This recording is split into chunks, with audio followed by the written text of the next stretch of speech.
Thank you for joining us today on The Best of the Best, brought to you by Biles Wilson, a boutique litigation firm based here in Dallas, but with representing clients around the country. I'm Dunham Biles. And I'm Jeremy Wilson. And we're joined today by our good friend, Jeff Glassman, lawyer extraordinaire. Welcome, Jeff. Well, thank you. I heard you mention this podcast is the best of the best. Yeah. And you invited me. I know. Do you know what you did? I did. I invited the best tax controversy lawyer I know. Well, thank you very much for saying that. I'm honored to be here. Well, thank you. Well, Jeff, why don't you just start out by telling our audience just a little bit about yourself? Sure. So I am not a native Texan, but I've been here for about 12 years. Both of my kids are born here, and we're not going anywhere anytime soon because we absolutely love it here. I focus on federal tax disputes. One of the things that people sometimes don't understand, the IRS, it's not just about collecting money. It's about figuring out what the right amount of tax is. And oftentimes that leads to some pretty sizable disputes. And fortunately, I've been on the winning side of that enough times that people continue to hire me, and I get to keep doing it, and I love doing it. That's great. We'll definitely want to talk a lot about kind of what you do and the particulars. But before you do that, maybe you could tell our audience a little bit about your background and what got you into, did you get into tax law? Oh, I mean, probably like most of your guests, it was happenstance and somewhat of an accident, but I always knew I wanted to be a lawyer. That was not a decision I made. I just knew deep down when I was very young that I would be a lawyer. My dad was a lawyer, and I knew other lawyers growing up, and it seemed like the type of thing I wanted to be when I was older. I did not want to be a tax lawyer. That was not ever on my radar.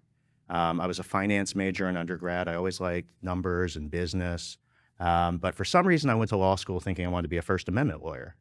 And I actually got an internship doing that kind of work, and it didn't feel right. Something was lacking. I mean, it was a very good opportunity for me, but I could just sense it was not where I wanted to spend the next 40 years of my career.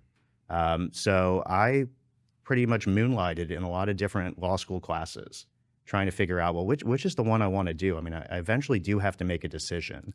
So I tried, I don't know, copyright, patent law, all these different things. And I was pressured by some of my friends, just take tax. It's going to help on the bar exam. It's something good to know, and it's not as bad as it seems. And I loved it. I did very well in it. I enjoyed the way policy and numbers kind of interacted together. And it just felt like a great fit, and I decided I wanted to pursue it. So the rest is sort of history after that. Well, I can see at least one commonality between First Amendment lawyers and tax lawyers, which is your opponent. Both are fighting the government on a consistent basis. Is that something that drew you to both of those areas, or? I think no, I don't think so. Okay. Initially with First Amendment, I thought, I mean, and I still do. I mean, freedom of speech is very important. But when you're on the defense side, you're defending anything and everything that someone wants to say. And I just didn't agree with some of the positions that I would be needing to take. Sure.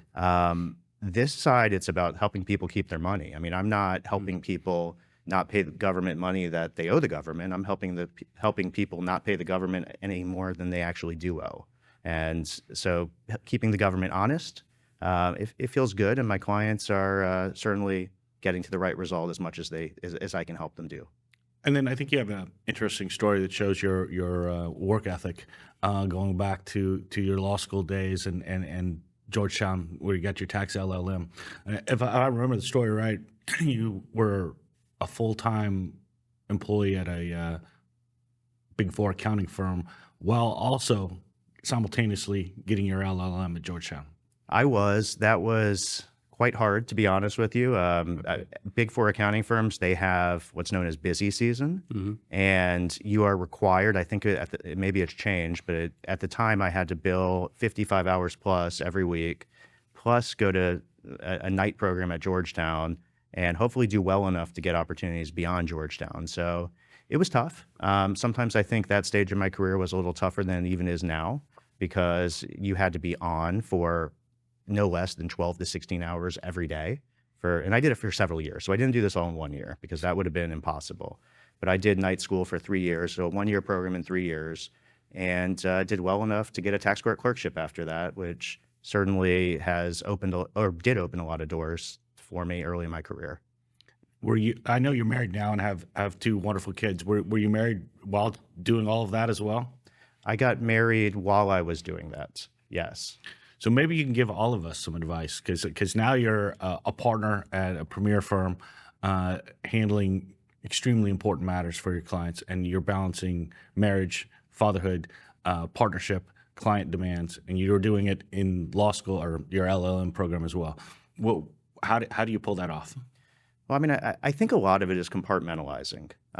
You have to be good in different roles of your life, or the other roles just won't operate as they should. So for me, I mean, being a father, being a husband are tremendously important to me. And I will not sacrifice my family for work, and I wouldn't want to sacrifice work for my family either. There's always a balance there where you find what the right blend is for you. For me, I don't have a number. It certainly varies depending on stages of life, cases I'm working on. But when push comes to shove, I mean, family is very important to me, and it always will be.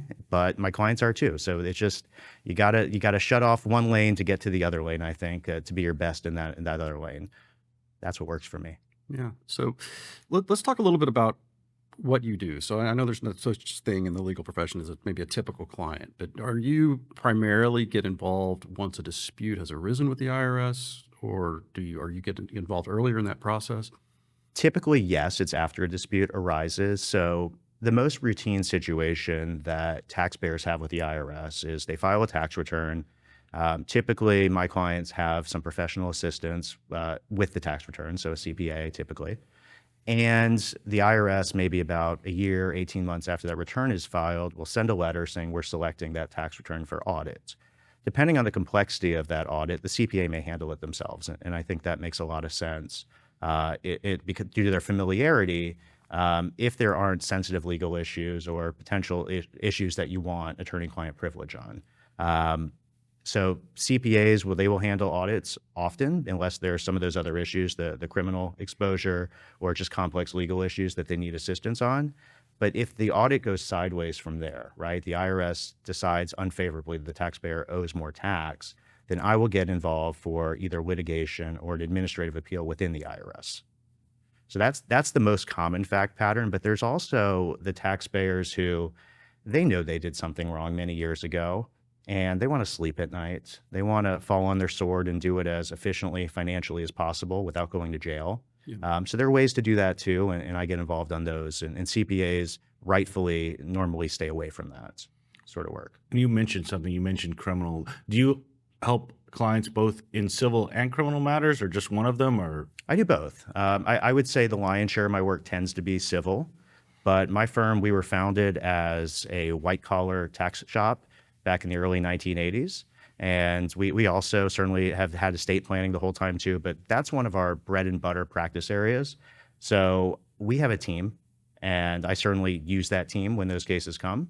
But I have a few cases right now where I'm helping keep people from the other side of the equation. And it's fun. You really care when you're dealing with somebody with that sort of exposure. What are some signs that you said that when the audits may be going sideways or not going well?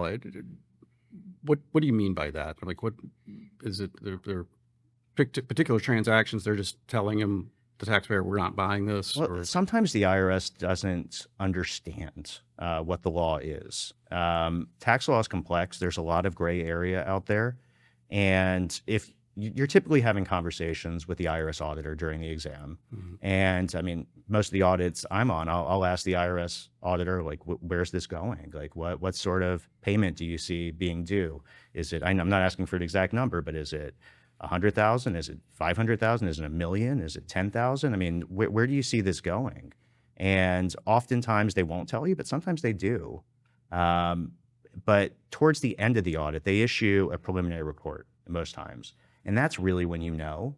I will tell you that I had an audit that I worked on for many years, and the taxpayer may have owed a tiny bit of money, but we really didn't think they owed anything. But there were some really complex accounting issues, some legal issues that the IRS was really having trouble grasping. So the IRS issued my client a report saying, you owe the IRS $10 million. And we knew legally that was incredibly wrong. And I mean, this thing landed in a position where my client's getting a refund, right? They're not paying a penny. They're actually getting a refund. And it's not because I'm a wizard and I'm creating something that's not the right legal result, but sometimes you have to get the IRS to where they need to go. Are there ever indications that they're considering pursuing something in a criminal context, or do they keep that pretty tight to the vest? Or are there You clues? You tend to know when you talk to your clients, because a criminal case requires an intent to deceive. You have to breach a known legal duty is the standard.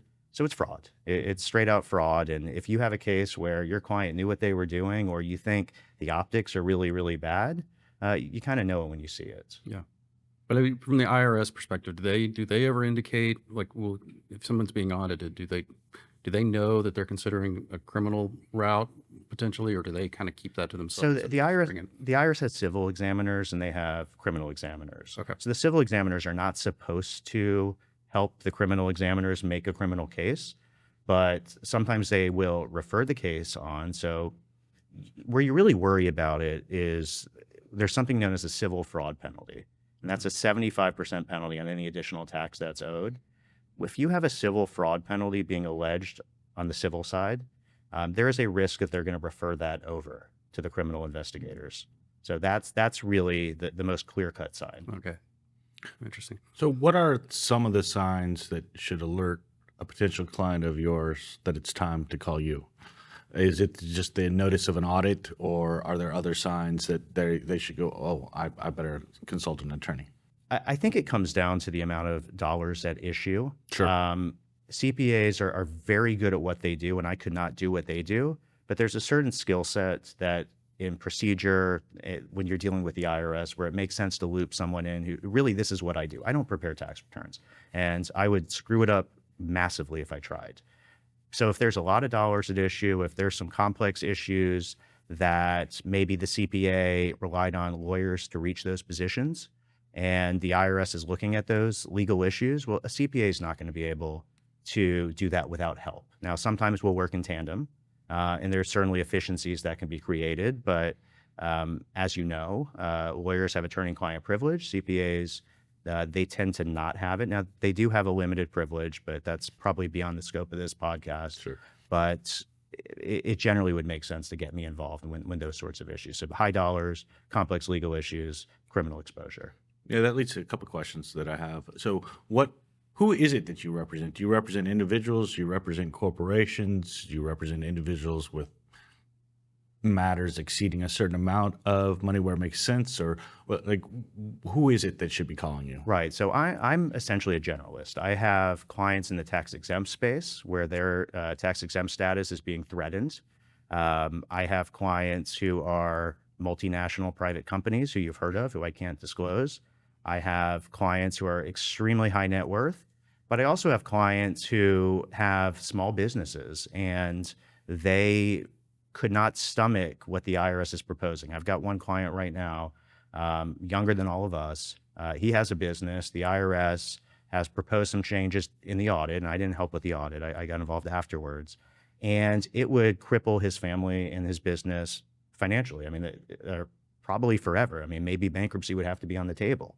And we've looked at it, and it's wrong. So we're in the United States tax court right now. And this business, it's successful enough to handle our bills. But by all means, I mean, this is not someone who has made it yet, right? Like, this is going to be an expense for them, but it's also, I'm optimistic, we'll save the business.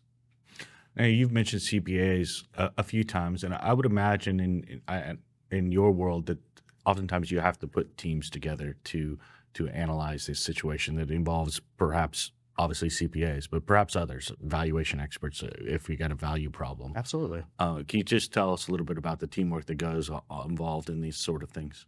Right. Well, every case is going to be different, right? So in a state tax case, you have valuation issues regularly, right? So how much is this limited partnership interest actually worth? So we will oftentimes, and y'all know this in your line of work, I mean, y'all are very skilled litigators, we'll engage consulting experts who are behind the scenes and help us figure out what we should really be arguing, what they would feel comfortable testifying if need be, as to what the value of this limited partnership interest is. And we will also have CPAs in the background, sometimes who did not even prepare the original return, mocking up what it would look like if we had different values. So every case is going to be different. I mean, the bigger cases, you're going to have bigger teams. But yeah, I mean, we all work together, and that tends to lead to the best results. Sure, and I guess the great thing about you retaining other CPAs who weren't originally involved is then you're getting to protect that for the client under work product, right? Absolutely, yes. Excellent. So I know there's a lot of talk about the IRS these days and the Trump administration and the resources and manpower available to them. Have you seen a difference, and how is that impacting your clients? How is it impacting you, your cases? So I have seen a difference, primarily due to the workforce reductions that happened earlier this year. I have had several cases where the IRS just walked away, which was just bonkers to me, to put it bluntly, because they were pretty dug in on some issues, and we were going to win. And maybe someone behind the scenes looked at it and realized that they were just wasting time spinning wheels on these cases. But they didn't have the team to do that, do those particular cases. So some of my cases are still going, some of them aren't. I have some new cases. I mean, I'm still busy. Our firm is still very busy right now, but I don't know that anyone really knows what's going to look like 6 months or a year from now.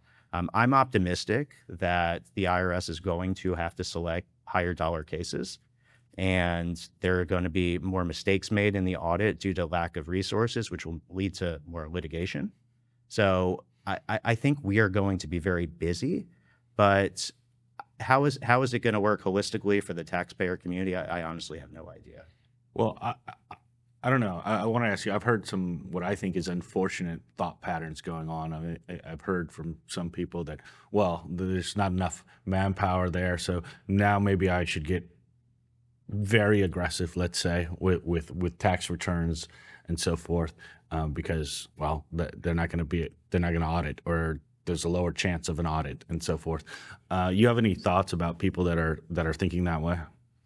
I think it would be a mistake. For one, anything you do now, it wouldn't be picked up for audit now. It would be picked up at some time in the future. So let's say you do something in 2025 that you intend to report on your 2026 tax return, or maybe you don't report it, or maybe you report it creatively in a way that may not be legally correct, but you're willing to take that risk. Number one, I would never advise a taxpayer to do that. But let's say the taxpayer doesn't seek my advice and they do it anyway. Well, the IRS typically works on audit cycles that are normally at least a year after the return is filed. So if you do something in 2025, you file that tax return in October of 2026, and the IRS isn't going to pick it up probably until sometime early 2028. I don't know what the resources are going to look like in early 2028. I don't know what the priorities are going to be. But the IRS, I mean, they have 6 years on criminal cases from the last committed act. So if you file a tax return on something next year, the IRS has till 2032 to look at that. Right. It would not be my advice to taxpayers to play that audit lottery, but people will do it. I mean, there's no doubt about it. And like I mentioned, we have a robust white collar practice, and I'd be happy to defend those taxpayers. And what's the name of your firm again? We're Meadows Collier, founded in 1983. We're, I think, Band 1 Chambers and Partners litigation, tax litigation in Dallas, Fort Worth. And with strong reputation, I'm very happy to have the opportunity to work there. My partners are tremendous tax lawyers, my associates too. And yeah, if push comes to shove and people get a little creative, I'd be happy to work with them, help them navigate it. You know, you mentioned the not knowing what things are going to look like in the future. I mean, I saw some kind of surprising numbers. I think that the IRS overall workforce is down like 25%, and auditors down by like a third. But you know, without legislation, those positions, I guess, are still available and funded by Congress. So all it would take is a change of administration, and suddenly that's, you know, could bounce right back. I would think so. I mean, the one thing that would slow a bounce back is they do have to train these people. Okay. So there were a lot of people hired during the last administration, and we had been told that through some informal sources that the on-ramp to training is about 2 to 3 years. So there is some of that. But one of the other things lurking in the background right now is the technology that they're using. They have massive databases being built for artificial intelligence purposes. They are going to be using tech more in the future.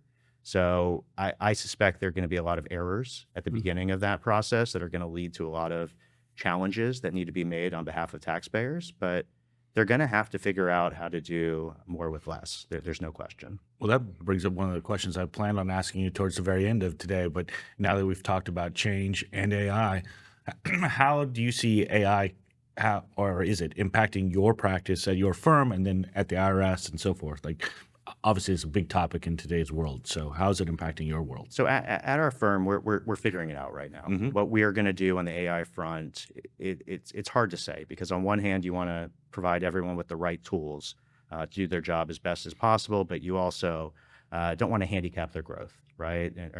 So we're figuring it out. We have committees right now. We're looking at that. With the IRS, I mean, it's what I said. I think they're going to be making mistakes in the early days. They're going to pick up issues that really should not be picked up, and they may have machines doing a lot of the legwork on this, which would lead to challenges having to be made by lawyers, and a lawyer from the government will have to respond. Yeah. One of the things that was announced earlier this week, and there were rumors about this for a while, but they're dissolving the IRS, the Department of Justice's tax division. And I operate frequently in federal district court, which is handled exclusively by the Department of Justice tax division. How that's going to look in the future under just Maine Department of Justice, civil or criminal, I don't think anyone knows yet. So we're going to figure that out. That brings up an interesting question I meant to ask you earlier. Obviously, when you get involved in tax litigation, you're dealing with the Department of Justice, you're dealing with lawyers. But earlier in that process, like in an audit, do you interface directly with the IRS? And if you do, is that primarily with the auditor, or do lawyers get involved in that process? It's typically the auditor. There are times when lawyers are involved, especially in the estate and gift realm, but typically it's with an auditor. And typically it's pretty collegial until it can't be collegial anymore. But I mean, without question, my best results have been with the understanding that I'm going to go in, I'm going to be a nice guy. I'm going to operate professionally until I have to be someone else. And 9 out of 10 times we can get there. I can educate the IRS as to why they need to see the world through the same lens as me. But sometimes that doesn't work. Sometimes you got to bring in that revenue agent's manager, and sometimes you got to go above their head and they need to issue that crappy, can I say that on your podcast? Yes, you say anything you like, sir. They issue that crappy report that says the taxpayer owes a lot of tax they don't actually owe, and you have to escalate it to the IRS Administrative Appeals or litigation. So I do not know that process. I'm sure people are interested. So what is the process between going from audit to then an administrative procedure, right, to then someday landing up in litigation in tax court? So when the IRS issues its final exam report, that is when it's done with the IRS exam function. So at that point, you have an option.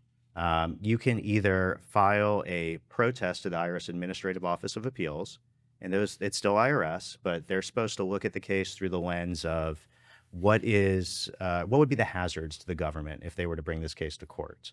So percentage-wise, what's the likelihood they win? What's the likelihood they lose? And normally you can craft a settlement based on those numbers.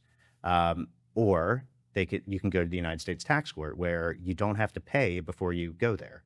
So taxpayers tend to like the tax court because you don't have to pay a dime. You can fight about it if you respond in time to the notice you get after the audit. I clerked there back in the day. That's where 95% or more of all tax cases are handled. Primarily due to the reason I just mentioned, that you don't have to pay first. The court travels across the country. It's very user-friendly for taxpayers. The pro se taxpayer community actually gets a fair shake in that court. Now, I don't tend to work on those sorts of issues. They're probably too small for my billable rates, but that's typically how it works. And one of the things that I find really interesting as well, and this may be too in the weeds, so just shut me up if I get there. Not at all. But you can go to IRS appeals after you file a lawsuit in the United States Tax Court, because as you can imagine, the IRS lawyers don't want to handle a case that can be settled. So they have a policy, if the case has not already been to IRS appeals, that they will send that case to appeals after it's filed in tax court. So So I assume a lot of people watching this will have no idea what tax court judges are like. So are they Article 3 judges or otherwise, or what is it like to be in front of them? So Article 3, those, just for your viewers and listeners, those are judges with lifetime appointments. They're appointed by the president, confirmed by the Senate. These judges in the tax court, they are appointed by the president, they are confirmed by the Senate, but they have 15-year terms. They don't have lifetime appointments, so it's not Article 3. But they're typically well vetted. They come from diverse backgrounds. I mean, some of the judges on the court worked at the IRS before they got there. Some of them were in private practice. Some of them worked for nonprofits that represented taxpayers. It's really a wide range of tax lawyers, but they're all tax lawyers. And they tend to understand the underlying issues. And it's a very collegial court among the judges, too. When I was there, I mean, I really was impressed by how frequently the judges were talking with one another and bouncing things off one another. So you're not going to sneak one by, so to speak, at the tax court. And I'm not suggesting you would do that at a district court level either, but you just have, I mean, some of the best tax lawyers under one roof. And that's where those cases are. But if you've got a complex issue that the IRS doesn't understand and you figured it out that you actually don't have to pay the amount of tax that the IRS is saying you owe, tax court can be a great forum because they will understand those arguments. So we had a Supreme Court opinion a year or so back that held that basically the courts should no longer need to defer to agencies' interpretations in the lower opinion. They can construe for themselves what the law is. Is that case getting applied in the tax realm to try to challenge IRS determinations about statutory authority? Absolutely. It's still too early to know how it will all shake out, but Treasury regulations, which the IRS views as a law, are certainly being looked at by tax lawyers across the country, including me, for whether that is actually a proper interpretation of the law. Because as Loper said, I mean, it's the courts are supposed to interpret the law, not the agencies. Sure. So we'll see is the short answer to that. But 100%, as I'm sure anyone who practices in the federal space is seeing, Loper Bright is certainly going to be ever present and relevant in the near future, and probably beyond. I would think in the tax area that might be really important, just because to the extent I've had some involvement in that area, my understanding is generally that unlike other areas of the law, you can't simply read the tax statutes or code and say, well, it says this, therefore it means this, because the regulations and the agency interpretations often differ substantially. Right. Yes. I mean, 100%. You hit the nail on the head. Yeah. You mentioned earlier nonprofit tax exempt a couple times, and I know you have a practice in that area. So can you just tell us a little bit about what you do in that area? So tax exempt entities, their bread and butter is receiving contributions from individuals and businesses and other organizations so that they can fund their charitable purpose. And one of the requirements, and there's several, that is in place for a nonprofit is that they have to be operated exclusively in furtherance of a charitable purpose. And so the IRS, and this is one of my theories, they have to do more with less, as I mentioned, to get some money into the coffers of the U.S. Treasury. You could look at a nonprofit and not have to analyze all of their individual transactions, but just figure out, are they operating in furtherance of that charitable purpose, or are they operating for some other purpose?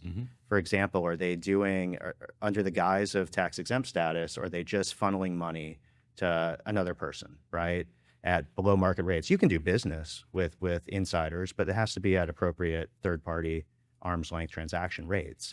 So I suspect that's going to be something that the IRS focuses more on. There's a lot of speculation in the political space too with the education institutions, but that's a whole different frame of analysis. But I think a lot of nonprofits are at risk because the IRS can get a lot of money without having to do full-blown audits in those instances. Now, this is going to be a little weedy, a little too in the weeds, but you mentioned Loper Bright. So the statute here is very different than the reg. The statute mentions an organization has to be operated exclusively for the charitable purpose. but the regs say primarily. They don't say exclusively. Right. So it's one of those things. It actually benefits the organizations, and I think that's the right result, because I mean, to think of the just harsh result of denying an organization tax exempt status because maybe they did one transaction that wasn't appropriate, that would not be the right result. And there are some other tools the IRS has to fix those issues without revoking the tax exempt status, which is usually the right result. But yeah, I think that's going to be a big focus in the near future for the government. That's interesting. Well, do you have any advice for someone who's in college or otherwise who's thinking they want to get into the practice of law, or in particular tax law, about what they should do, how they should go about it, and why they should get involved in tax law? Well, number one, you got to ask yourself, do you want to be a lawyer, right? I mean, that's something that all of us need to ask. I mean, it's a client service business. So you are going to be, I mean, I mentioned I compartmentalize, but I'm all in for my clients, as you guys are as well. And that means that there are going to be times when you have to work and you don't really want to work because your client has a need, and you have to zealously advocate for your client and be there for them when they need it. So number one, answer that question, right? When you're young, is that something you want? I did. I like being needed. I like having a purpose in my career. But for tax law, I mean, it's really more of a policy thing, I think, than a numbers thing. I don't tend to do a lot of computations. I rely on accountants typically when I need computations made. But it's policy, it's numbers, and there typically are right answers. I mean, I mentioned there's a lot of gray area, but you can get to the right answer. And typically, I think most cases land in the right spot. It's a matter of how far are you willing to fight. So I think it's been a great career path. Anyone young thinking about it needs to certainly consider what's happening with the federal government funding. But I mean, this always happens in waves, right? So whatever's happening today in 2025, it'll be different in 2030, 2035, hopefully better. But you know, who knows? I mean, but for me, I found it to be a very rewarding profession. I really do enjoy advocating for my clients, and I've built some relationships there that have actually gone beyond just the client work, where I've actually built some friends out of former clients, and largely because we just got along and I advocated and we got good results. I don't think they'd like me if we lost, but it worked. You mentioned former clients. I wondered, in your business, do you have repeat clients? I tend to not have a lot of repeat clients. So one of the common fact patterns I have, we have taxpayers who work with a CPA who's doing a great job for a period of time, but then maybe for some reason they have an issue, right? So we have to get them with someone new, and that doesn't always happen. But typically, once taxpayers figure out they have an issue, they don't do it again, because forget what it costs to hire a lawyer. Just paying the IRS interest and penalties is a very costly endeavor for a taxpayer. So they tend to fix it. I mean, for me, that's the crazy thing about tax controversy. So federal tax disputes is you don't have repeat clients. So you need to have a reputation in the community as being someone who can fix these issues, and not someone who does not have repeat clients. Exactly. By the way, you failed to mention you had just had a big success in the non-exempt or the tax exempt world, right? I did. Tell us about that. Yeah, I without did. naming the client. No, sure. So the IRS recently proposed to revoke the tax exempt status of one of my clients. And just reading the report that was issued, and I don't blame the auditor who issued the report. It's one of those cases where someone was working on it, and with the federal government workforce reductions, someone else picked up the file and had to write a report in a very short period of time. And there were just logically inconsistent statements in there. So we sounded all the alarm bells. We escalated this to the highest levels of IRS exam, and the IRS backed away, right? They realized that revoking the tax exempt status for an organization that their files admitted was actually doing really good work in the space that they're in. So they backed away from that, and the organization naturally is very happy. No one wants to donate to an organization. I shouldn't say no one. Most people don't want to donate to an organization if they can't get a deduction for it. So when you lose tax exempt status, you lose deductions, and a lot of these revocations tend to be retroactive. So that's a very harsh punitive result. So it's income tax on the organization side, and a loss of deductions on the taxpayer side. It could be years worth of back taxes, right? Yes. Now, this is going to be too weedy, but typically you can still get deductions during a lot of these challenges. But It's a mess. It would be an absolute mess, and I'm glad we were able to get the IRS to the right result on that case. Well, Jeff, before we wrap up, is there anything that we should have asked you that we've managed to not ask you today? No, you guys have been great interviewers. There's a good reason why it's the best of the best. I think. Yes, to bring you're it up. here, sir. That's right. No, I don't think so. But I mean, no, the questions have been great. I feel honored to be here. And I mean, what I would just close with, if we're at that point, Yeah, please. is if there's ever something in the tax space that you're unsure about, you're worried about, just any tax problem, I'm happy to talk with anyone, whether it becomes a paying client or not. I mean, it's a complicated area of the law. And I take a few calls every day from people who are not ever going to be paying clients, but it's important to me to just help people where I can. Yeah, and I'll just add to that. Jeff means that because I call him often on behalf of clients, and sometimes he's able to help them. Sometimes he's not able to help them, but he always helps me send them in the direction that they can get help from. So really, call Jeff Glassman if you have an issue. Meadows Collier, my friend and a great lawyer. Thank you for joining us. Yeah, today, Jeff, thanks. We really appreciate really it. enjoyed it. Thank you.